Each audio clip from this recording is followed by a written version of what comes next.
Three dialogues between Hylas and Philonous, in opposition to skeptics and atheists, by George Berkeley.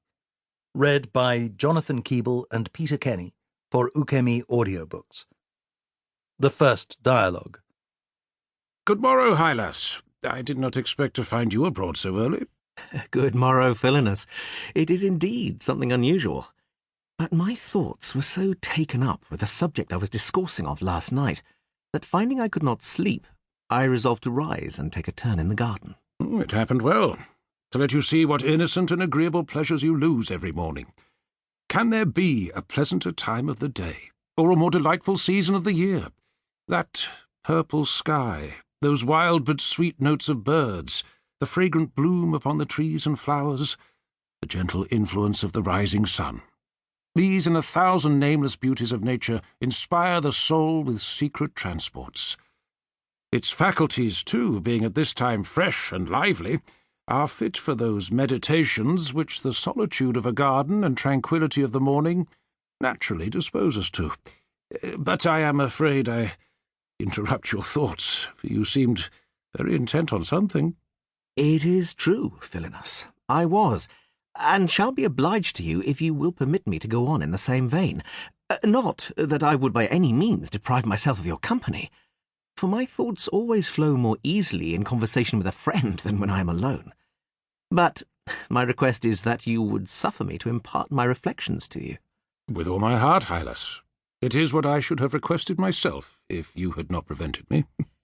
I was considering the odd fate of those men who have in all ages, through an affectation of being distinguished from the vulgar, or some unaccountable turn of thought, pretended either to believe nothing at all, or to believe the most extravagant things in the world.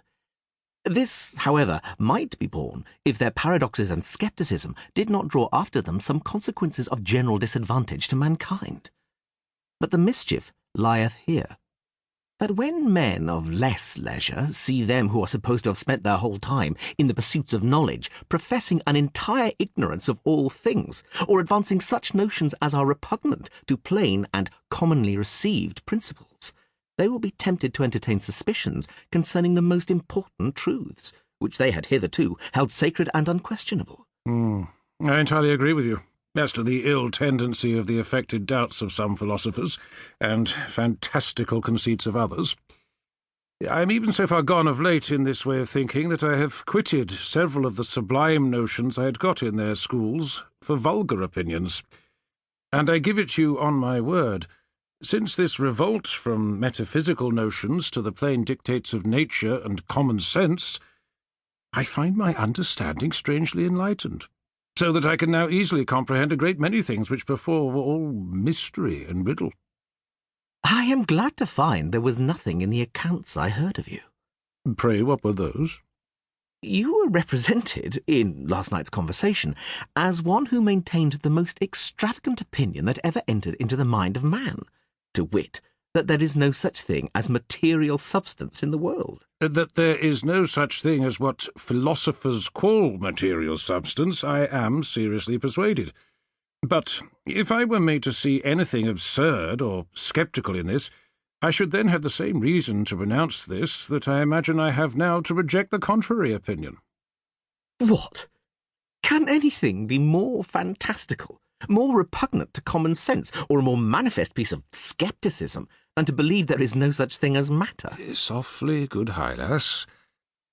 What if it should prove that you, who hold are, by virtue of that opinion, a greater sceptic, and maintain more paradoxes and repugnances to common sense, than I, who believe no such thing? You may as soon persuade me the part is greater than the whole, as that, in order to avoid absurdity and scepticism, I should ever be obliged to give up my opinion in this point. Well, then, are you content to admit that opinion for true, which upon examination shall appear most agreeable to common sense and remote from scepticism? With all my heart. Since you are for raising disputes about the plainest things in nature, I am content for once to hear what you have to say. Pray, Hylas, what do you mean by a sceptic? I mean what all men mean, one that doubts of everything.